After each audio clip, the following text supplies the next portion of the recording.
Hi, my name is Jessica Mensinger, and I'm one of the co-directors for the fellowship program. And I'm calling in today from the traditional, ancestral, and unceded territory of the Tecumseh people.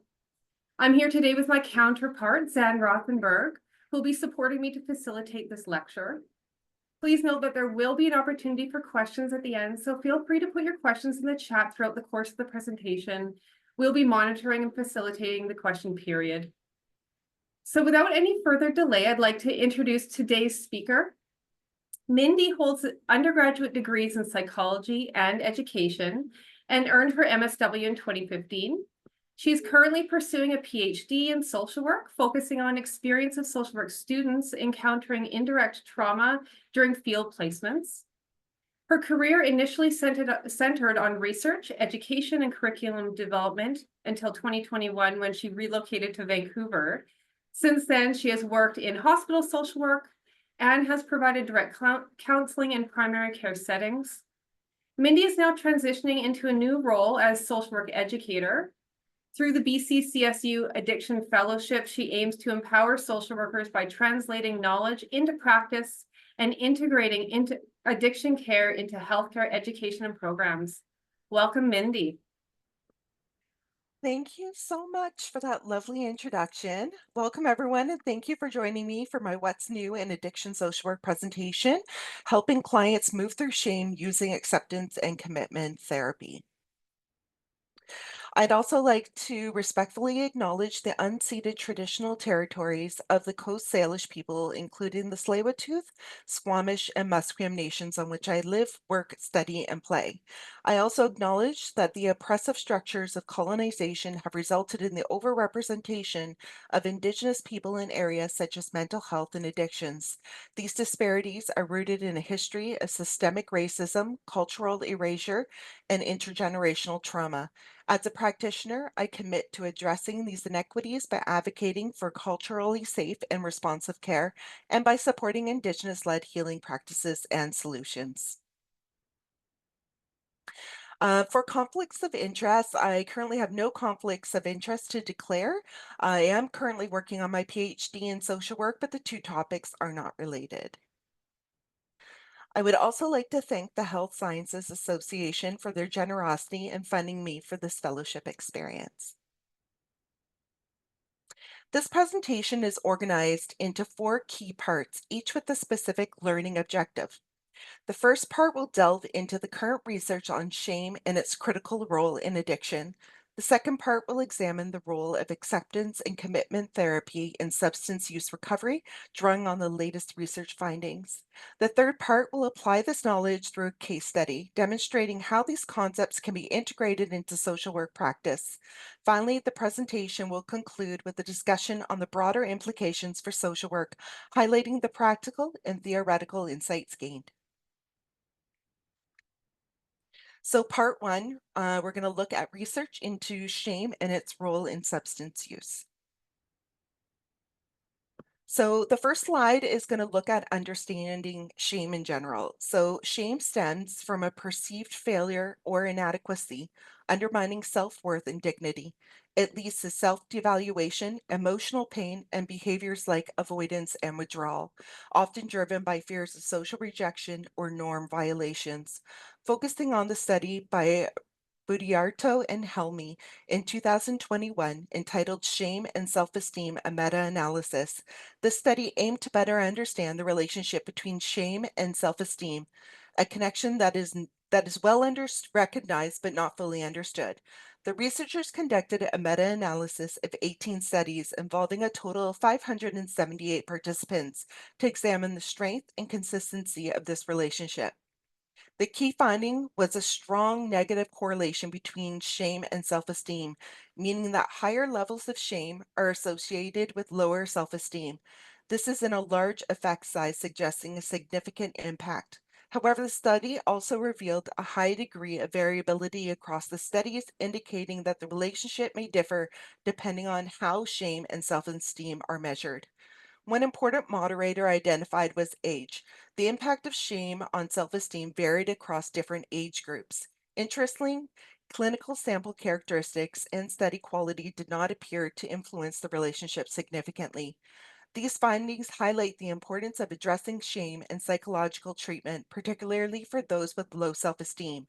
However, the variability across studies suggests that more research is needed to understand the factors contributing to these differences, especially in terms of age and how shame is experienced across the lifespan. The study indicated that looking at shame across the lifespan is a gap in the current literature on shame. From my review of the literature, it also appears most studies were Western centric, needing more studies in collectivist cultures. In this slide, the differences between guilt and shame will be explored.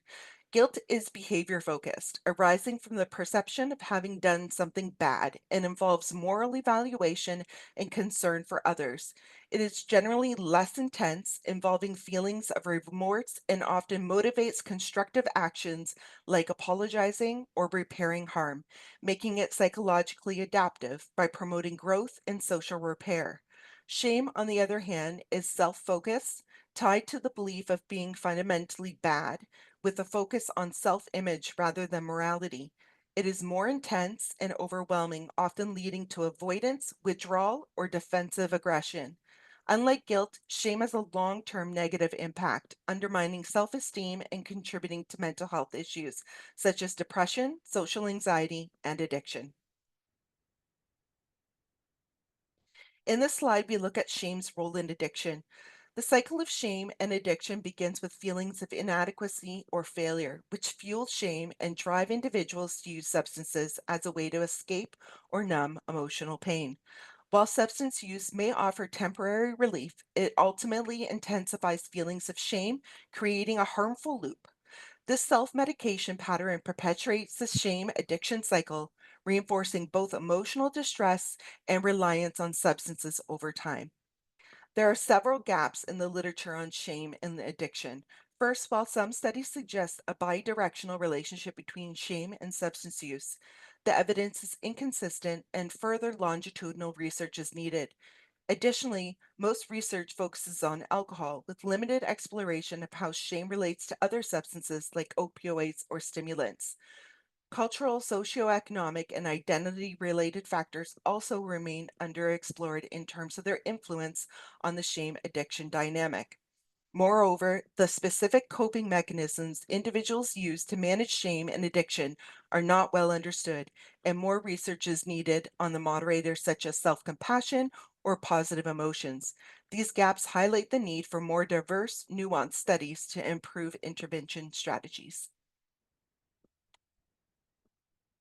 Having said that, let's explore a research article that addresses some of the gaps by Bach-Chelder and al. In 2022 entitled The Shame Spiral of Addiction, Negative Self-Conscious Emotion and Substance Use.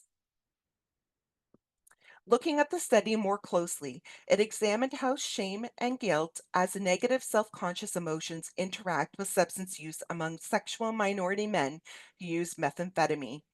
Using longitudinal data collected over 15 months at 6 different data points, the research revealed several key findings. First, individuals with high levels of shame showed slower reductions in stimulant use, highlighting shame as a significant barrier to recovery. In contrast, guilt demonstrated a more complex role, acting as both a motivator and a deterrent to substance use, depending on the context, such as stimulant versus alcohol use. Notably, these emotional effects persisted even when accounting for depression, underscoring the unique influence of shame and guilt on substance use behaviors. These findings emphasize the importance of addressing these emotions directly in interventions to improve recovery outcomes. Incorporating strategies that promote positive emotions or adaptive coping mechanisms may help mitigate these emotional barriers, though further research is needed to explore these possibilities. Overall, this study highlights the critical need for emotion focused strategies and addiction treatment programs to better support individuals in recovery. This slide looks at the role of stigma in addiction. Internalized stigma or self-stigma occurs when individuals with addiction absorb societal stereotypes and prejudices, leading to private shame, a personal awareness of the addiction, guilt, and diminished self-worth. This internalization fosters negative self-perceptions such as feeling weak, immoral, or incapable, which can reinforce the addiction or addictive cycle and hinder treatment-seeking behavior.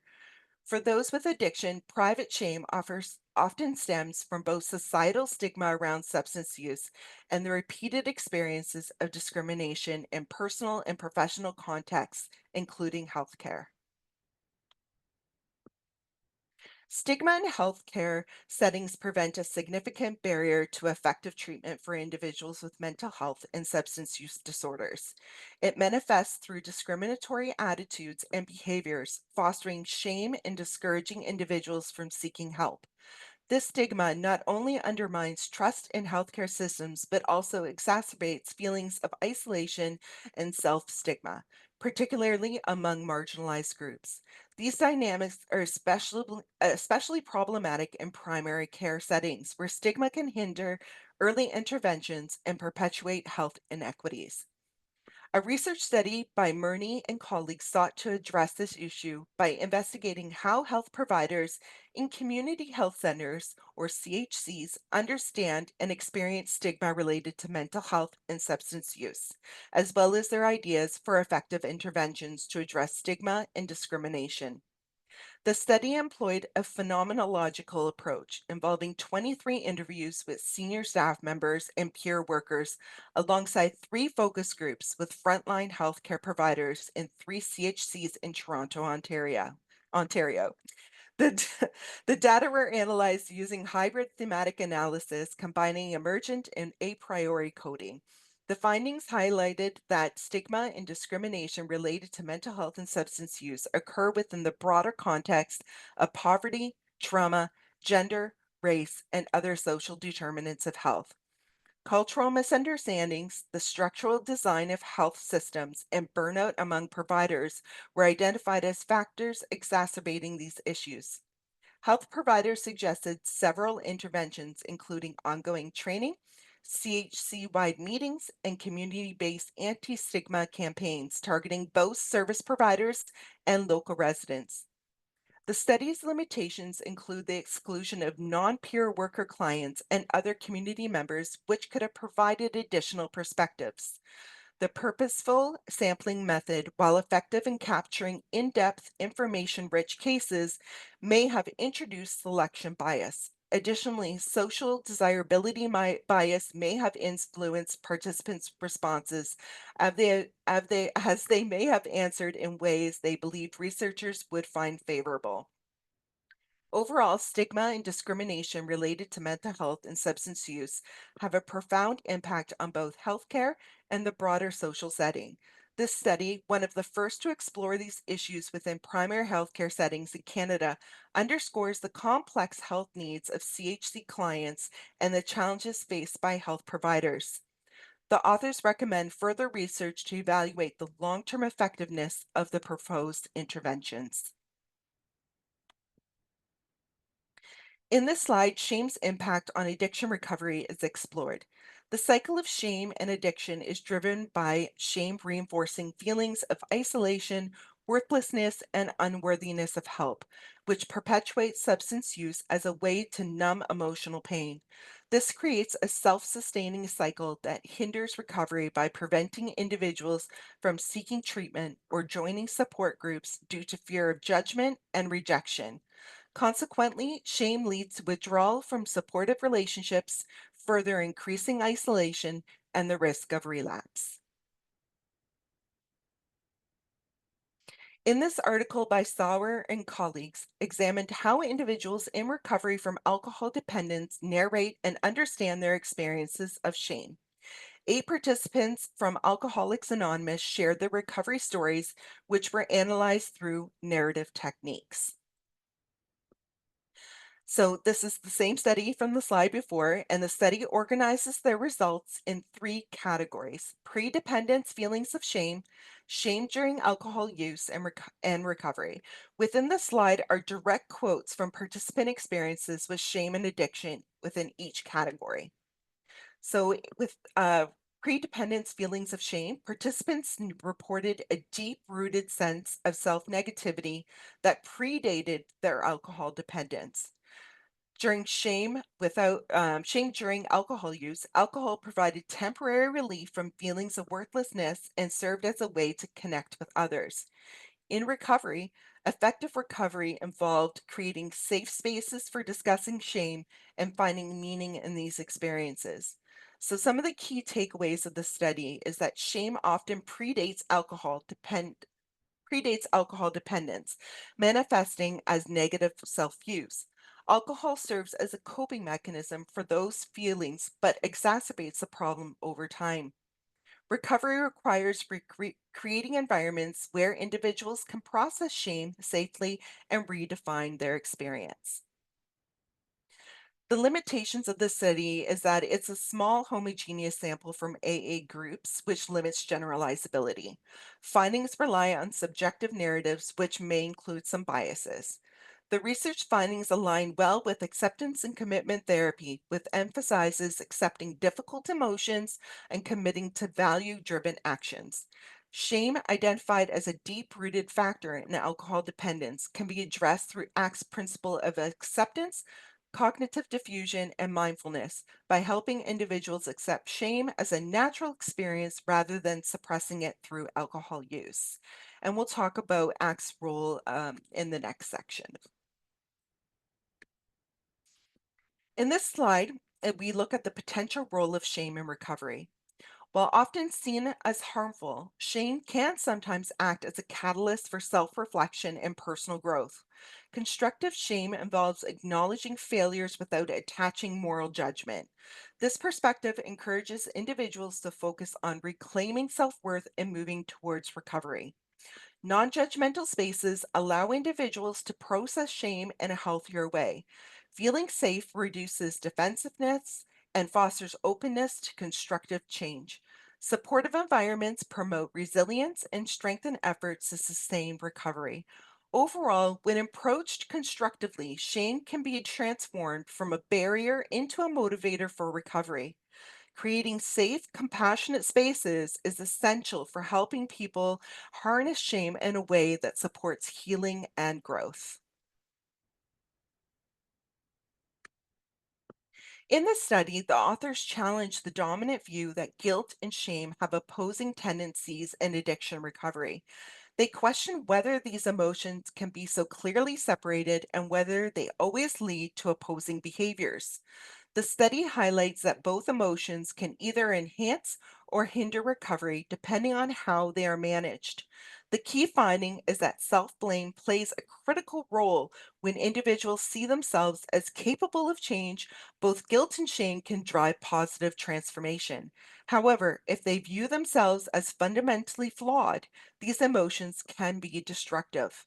The paper emphasizes the importance of shifting from retributive self blame to a more constructive scaffolding approach, which is a supportive form of self reflection or self criticism that helps an individual grow and improve.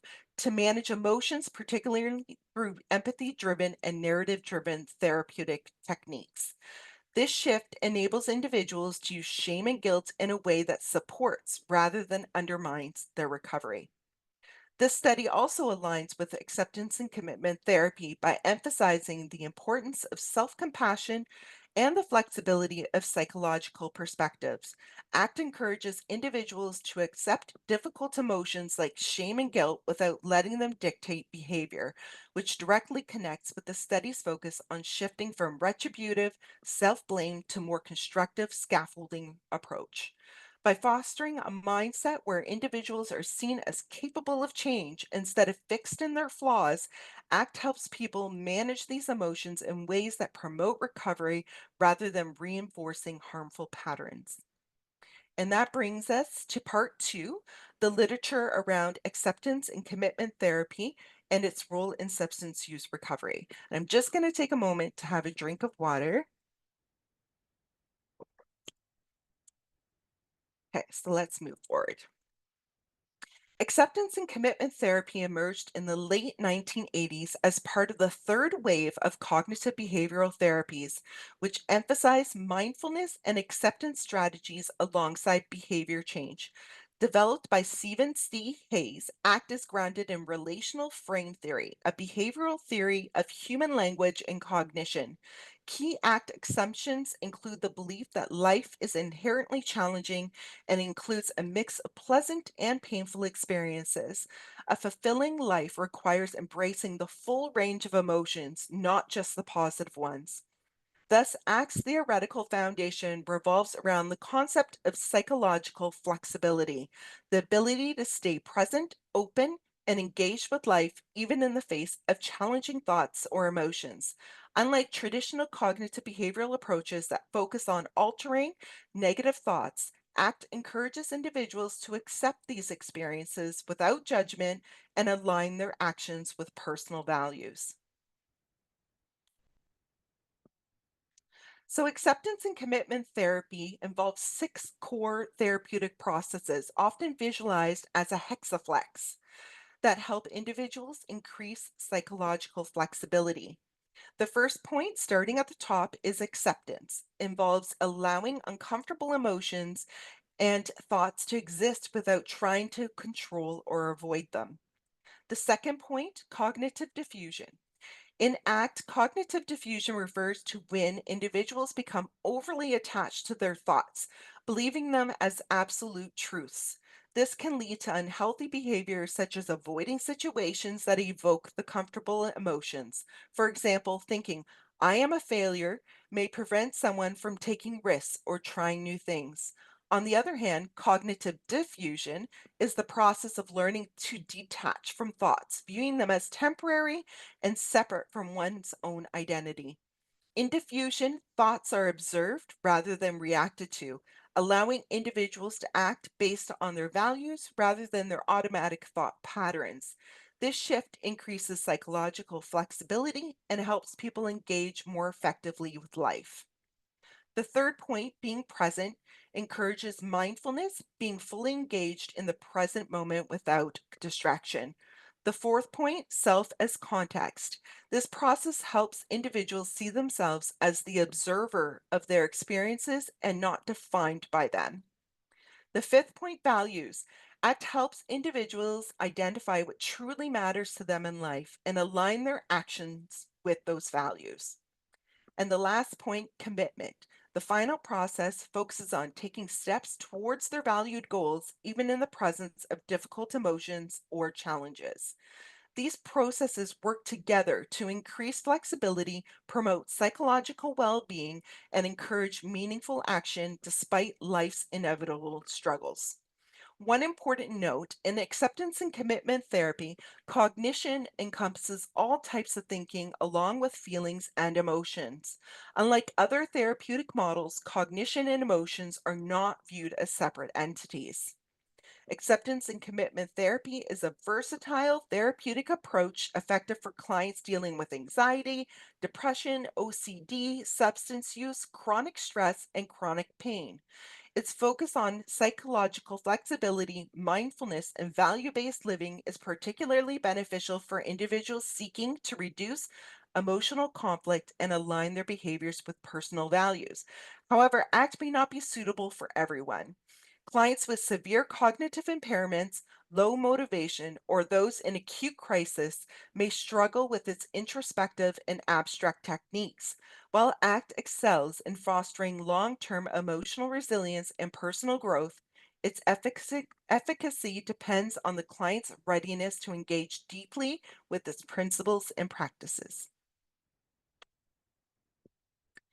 This systematic review by Diaz Bejarano and colleagues evaluates the effectiveness of acceptance and commitment therapy for treating addiction, focusing on comparison with traditional therapies. The review followed the preferred reporting items for systematic reviews and meta-analyses, also known as PRISMA guidelines. The authors conducted an electronic search across various databases such as PubMed, PsycInfo, SciElo, and a Web of Science to identify relevant studies. These searches led to 53 articles, with 40 passing the initial eligibility screen, and ultimately 14 studies were included in the final analysis. The methods involved in these studies were primarily randomized control trials, focusing on the use of ACT for treating various substance use disorders, including tobacco, alcohol, and opiates. The review examined a range of methodological aspects, including the sample sizes ranging from 1 to 420 participants, the types of interventions, group or individual therapy, both face to face and remote formats, and the various substances addressed. Studies suggest that ACT can be more effective than traditional therapies like CBT or nicotine replacement therapy in improving long term abstinence and reducing psychological distress linked to addiction. Specifically, ACT demonstrated improved outcomes in smoking cessation and drug use reduction, including positive effects on managing withdrawal symptoms and emotional regulation. While promising, ACT's application in addiction treatment requires further validation, as many studies had small sample sizes and varied methodologies. More structured programs and tailored assessment tools are needed to strengthen the evidence. In conclusion, ACT shows substantial potential in treating addiction by addressing both the psychological and emotional aspects of recovery. Further research is needed to refine treatment protocols and enhance its application across different substance use disorders. In this slide, we're going to focus on research findings of ACT's efficacy with specific substances, including alcohol, cocaine, and smoking cessation. So we'll start with alcohol. A systematic review by Burney and colleagues in 2018 entitled Systematic Reviews of Mindfulness and Acceptance and Commitment Therapy for Alcohol Use Disorder. Should we be using third wave therapies? Looked at the use of third wave therapy, specifically mindfulness and acceptance and commitment therapy for treating alcohol use disorders. The authors conducted systematic reviews of studies published in peer-reviewed journals, identifying 11 studies on mindfulness and 6 on ACT for AUD treatment. The findings suggest that both therapies are more effective than no treatment or minimally effective treatments, with some evidence that they are comparable to well-established psychosocial treatments for AUD. The review concludes that ACT and mindfulness offer viable alternatives, especially for patients who have not responded to traditional treatments, and may also be beneficial for co occurring mental health issues. However, the authors emphasize the need for further research with larger randomized controlled trials to better assess the effectiveness of these therapies, as few studies directly compared them to first line treatments. So, on to the study looking at cocaine use disorder. Smith and colleagues in 2023 conducted a study testing whether adding ACT to contingency management would improve abstinence outcomes for individuals with cocaine use disorder. In their study entitled Contingency Management Plus Acceptance and Commitment Therapy for Initial Cocaine Abstinence, results of a sequential multiple assignment randomized trial. In phase one, participants were randomly assigned to either an ACT plus contingency management or a comparison group receiving drug counseling plus contingency management. After 4 weeks, the ACT plus contingency management group had a higher response rate compared to the drug counseling and contingency management group, suggesting that ACT improved the likelihood of initiating abstinence. In phase two, participants who responded to the ACT plus contingency management in phase one continued their treatment and showed higher rates of abstinence, with no significant difference in outcomes based on the initial treatment. Overall, the study found that adding ACT to contingency management helped individuals initiate abstinence more effectively than the drug counseling plus contingency management approach.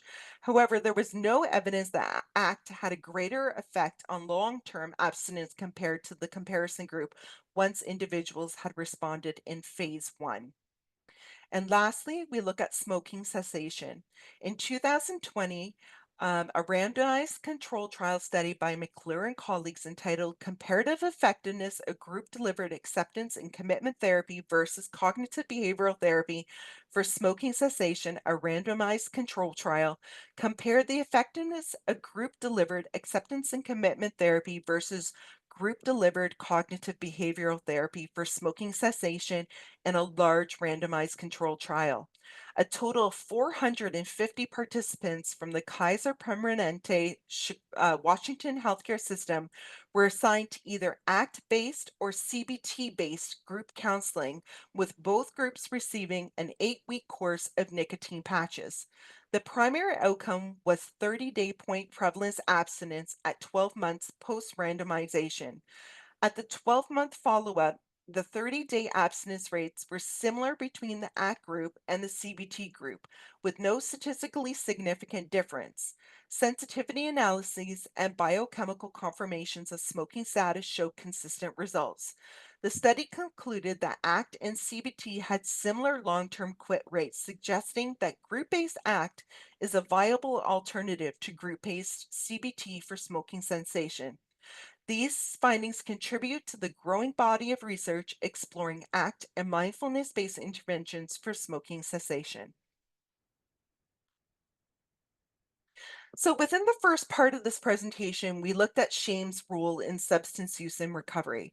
In ACT, the feeling of shame is normalized as a natural human emotion, and it only becomes a problem if it hooks you and pulls you away from your values and the life you want to live. Having said that, we're going to look at a study. The journal article, Acceptance and Commitment Therapy for Treatment of Stigma and Shame in Substance Use Disorders. And this highlights the effectiveness of ACT in addressing the stigma and shame often associated with substance use disorders. Stigma and shame are significant barriers to recovery as they can reinforce the cycle of addiction by exacerbating feelings of isolation, self blame, and avoidance. The study used a randomized control trial, a randomized control trial design which is commonly used to assess the efficacy of psychological interventions. Participants with substance use disorders were randomly assigned to either the ACT intervention or a control group receiving standard treatment. Key parts of the design were that pre and post intervention assessments measured the stigma, shame, and psychological flexibility and substance use behaviors were taken before and after the intervention to assess the impact of ACT on these factors. ACT was delivered through a combination of group therapy and individual sessions, focusing on helping participants develop mindfulness skills, cognitive diffusion, and value based actions to address the internalized stigma and shame associated with addiction. The control group received standard treatment, which typically included some form of cognitive behavioral therapy or another evidence based addiction treatment, allowing the study to compare the effects of ACT against traditional methods. The study demonstrated that ACT significantly reduced stigma and shame in participants with substance use disorders compared to standard treatment. The intervention, which included techniques such as mindfulness and values clarification, helped participants move away from self criticism and focus on behaviors aligned with their values. Notably, individuals in the ACT group reported improvements not only in stigma and shame, but also in psychological flexibility, general mental health, social support, and quality of life. Part three of the presentation, which is going to be undoubtedly the most exciting part, will look at using acceptance and commitment therapy to help clients move through feelings of shame through a case study. It's important to note that the following case study is not based on a real person and is solely the work of my own imagination. So let's look at this case scenario of Jude, a 25-year-old in recovery from alcohol use disorder. She began drinking heavily in college to fit in and make friends, which ultimately led her to dropping out. Moving back with her parents, she struggled to keep jobs and avoided treatment, causing strain in her family.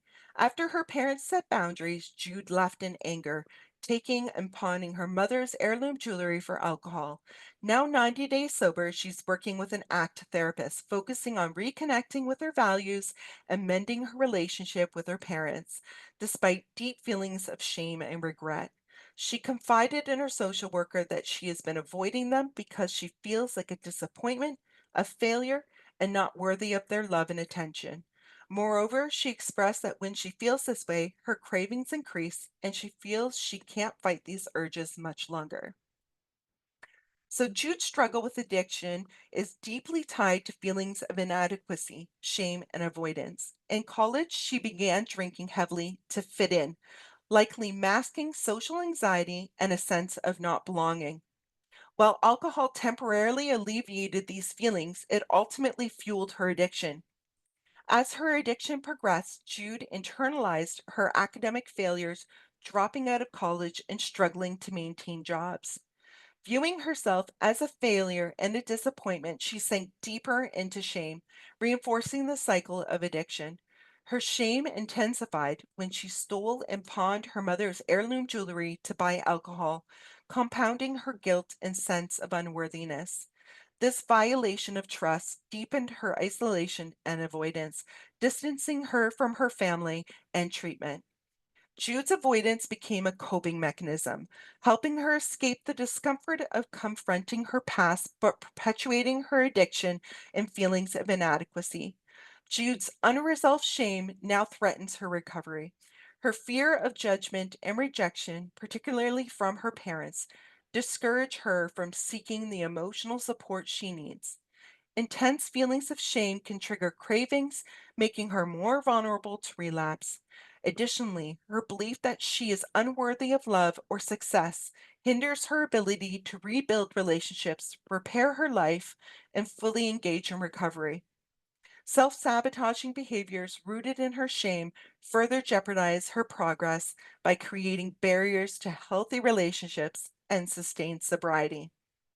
So let's look at how an ACT clinician can help Jude move through shame.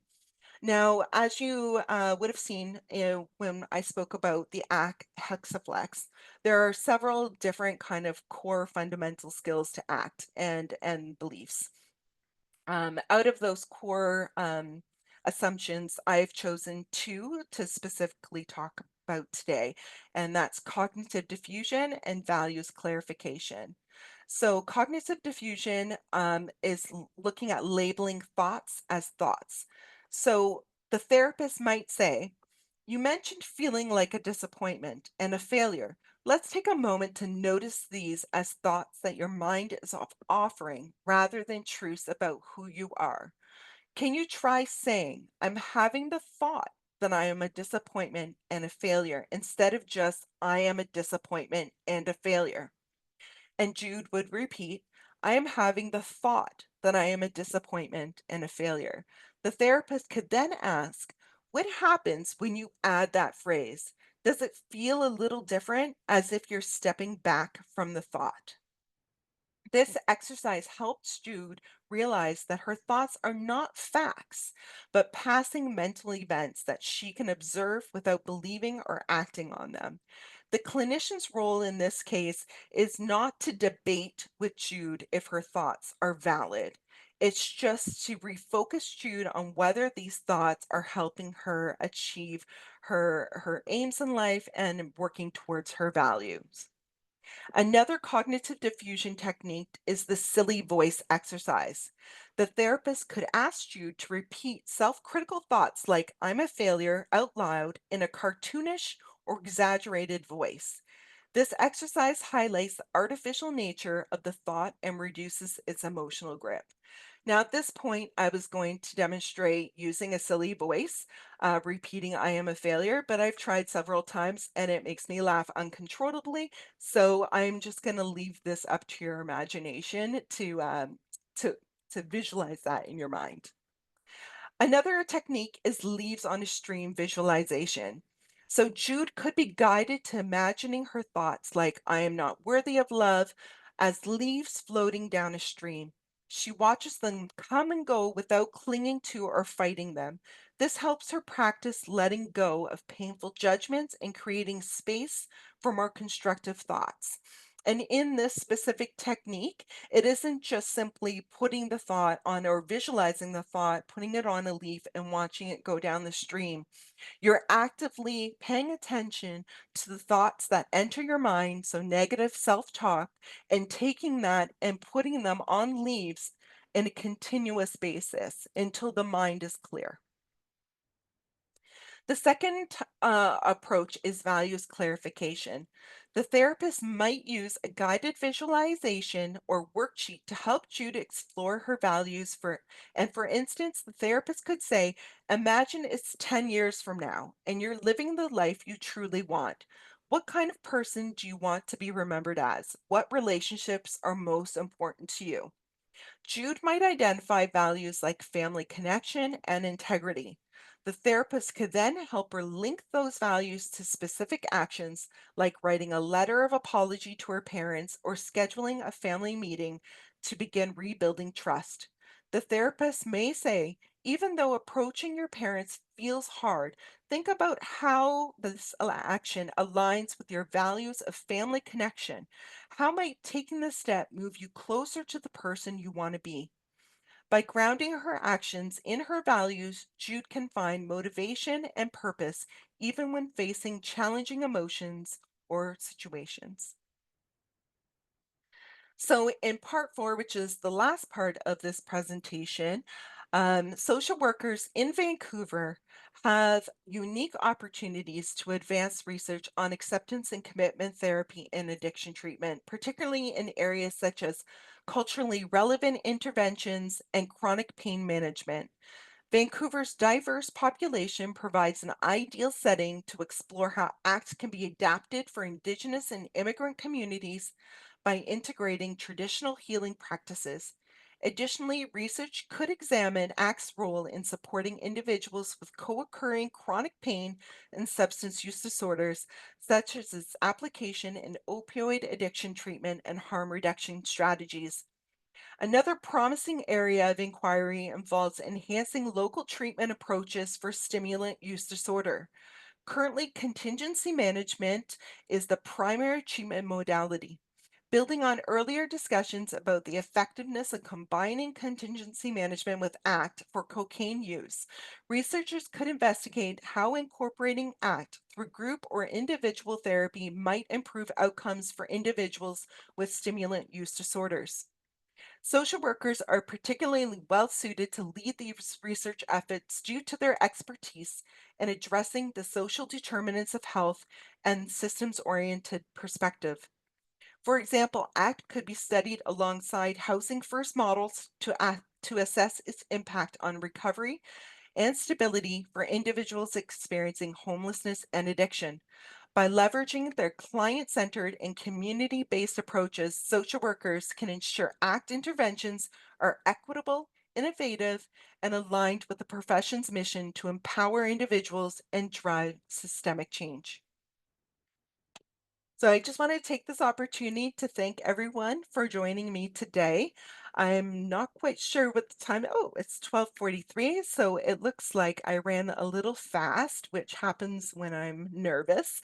So that leaves us about 15 minutes for questions, which would be wonderful. And also up on your screen here is the link to the survey. You can either take a picture of the QR code with your phone and fill it out that way, or you can click on the link. Your feedback is would be amazing. And thank you. And I think Jess would like to introduce the question period now. Yeah, I'll be doing the question period. Hopefully my internet's Oh, been cut. Zan, sorry. No, thank you. Thank you so much, Mindy. You've given us a lot of information, great literature, and information to take back to our clinical practice. So really, really appreciate your lecture. I don't see any questions in the chat, so I would welcome people to put some questions there, but I have a few for you, so I'll start Sure. there. So I'm curious, ACT acknowledges how past experiences may impact an individual currently. and it emphasizes what can be done in the present. So I'm wondering, given this, do you think that it's suitable for addressing past traumas? And do you think that there's a role for active people who are using substances and have deeply rooted traumas? And what did did you come across literature in regards to this? And if so, what did it say for that? Actually, I didn't run into any literature that looked at trauma, and that would be an amazing research project in the future. I think that acts can definitely be used for trauma, but not when someone's in immediate crises. It does require a lot of introspection. It does require someone to be committed to the process. And if you are in active crises, it might not be the approach for you. However, if the trauma has been long standing. You've processed certain parts of it, and you're better able to look at your trauma and identify certain aspects of it that keep popping up into your head as unwanted thoughts or memories or feelings, and looking for ways to kind of move through that, move past it, and work towards your goals. And I think ACT can be a valuable resource. Thank you. Sounds like there's an area for some future research if you weren't able Yes. to cross that, but yeah, thank you. Yeah. I do see one question here in the chat. I'm gonna make sure we address that. Someone asked, could you clarify the difference between cognitive diffusion and self as context? So that's a really good question. And, when I was doing research into ACT, this is how I envisioned cognitive diffusion. It's basically sitting with your emotions and sitting with your thoughts, but not attaching yourself to them. So the only I love my analogies, but so I'm going to use an analogy here. It might not speak to everybody, but I'm a little bit of a sci-fi nerd because I have two teenage boys. So if you've seen the movie Pacific Rim, the first one, then this might make sense, and I'll explain. So basically, they're fighting monsters, of course. It's sci-fi, right? So they have these huge, what's called Jaegers, these robots. And basically, it takes two pilots in these robots to function. And they have to be connected through a neural link. And when they're going through the process of the neural link, they see each other's experiences. So everything from their past, their thoughts, their feelings, their memories. And the whole point of it is to let it move through you, let it pass through you. Because if you get stuck on any one of those emotions or any one of those memories or feelings, you fall down a rabbit hole and it'll break the neural link. So that's how I envision it. It's just like there's you, and then there's envisioning the memories and all your thoughts kind of running through you. You acknowledge their presence, you acknowledge how they make you feel, but you don't attach yourself to any one of them. You just acknowledge them and look towards the future, look towards your goals, envision your values, and move towards that. I hope that kind of answers your question. Yeah, I think that's a helpful analogy. So thank you. Haven't seen that movie, but helpful analogy. Everyone needs to go see it now just so that they can visualize this. It's continued learning. There we go. We do have another question here. With the values clarification, do you have suggestions of helping the client hold their values? It's one thing to identify them, but another to hold them as they go through the day. Yeah, and I think that takes practice. And I think that's, our role is to initially identify the values early on in the patient client experience.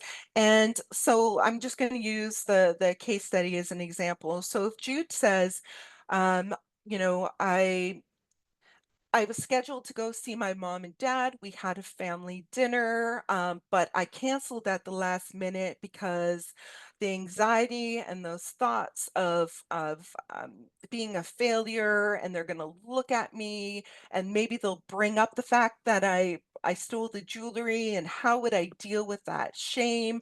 And so I canceled the last minute, and I just said I had a cold. the therapist or clinician can then explore, so how did that decision, how did those thoughts, so those thoughts of shame, the thoughts of being judged impact your behaviors of calling in? And does that lead you towards your value of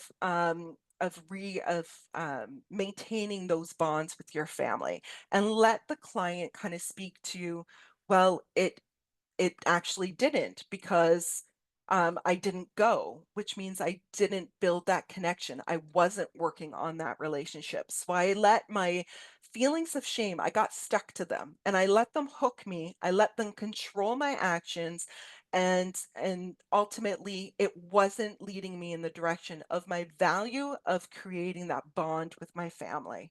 And so that's and it takes practice and every time you identify that a thought or a feeling is impacting their values or their goals, then bringing that up and having the client reflect on it and kind of make those links. And the hope is that eventually the client will do that on their own.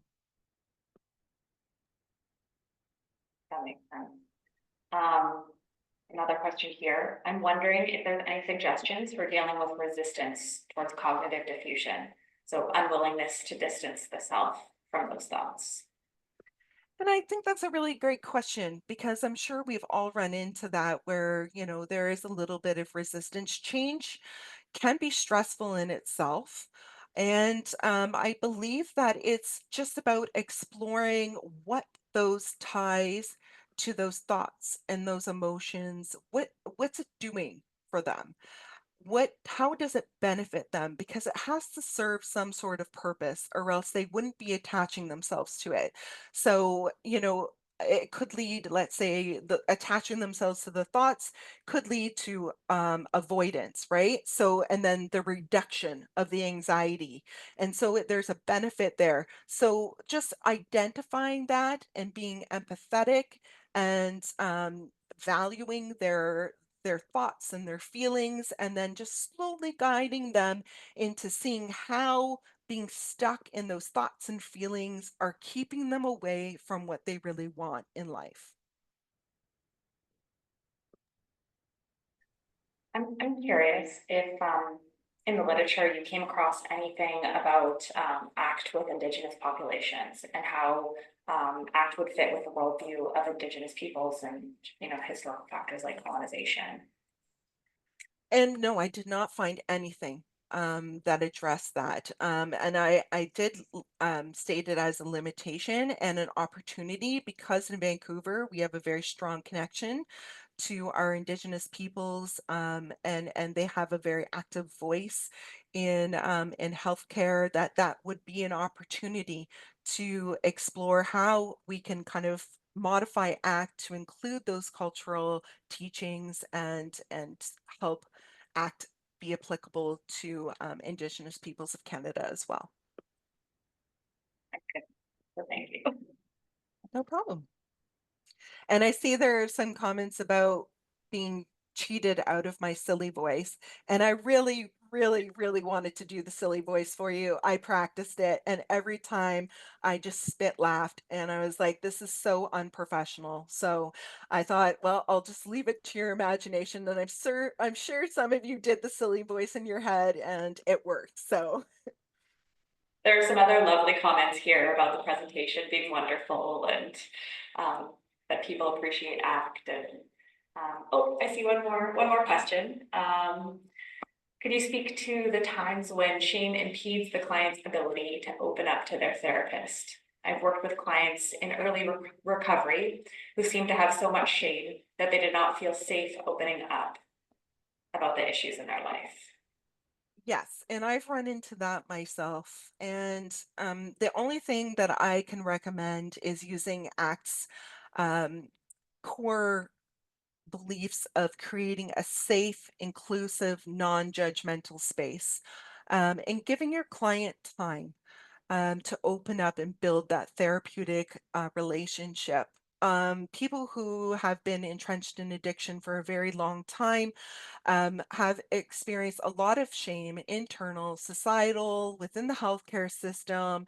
And so you know, their apprehensiveness towards us and our motivations are completely understandable. And just coming from that type of supportive approach and taking it step by step, it may take a little bit more time, but the more you surround that person and you really reinforce that you're coming to them with genuine interest in their stories and wanting to help them, I think eventually they will open up. But yes, we see that often because of all the shame and stigma that clients with substance use have, and it's understandable. Just be patient and just keep supporting them. Fantastic. We do have one more question. Sure. Let's see. So thinking many of my clients using substances have experiences of shame connected to not acting in accordance with values when using, and the increase in likelihood of relapse due to the associated shame. Could you suggest an activity or practice to open this up with a client? That's a really great question. Let me just read it over one more time.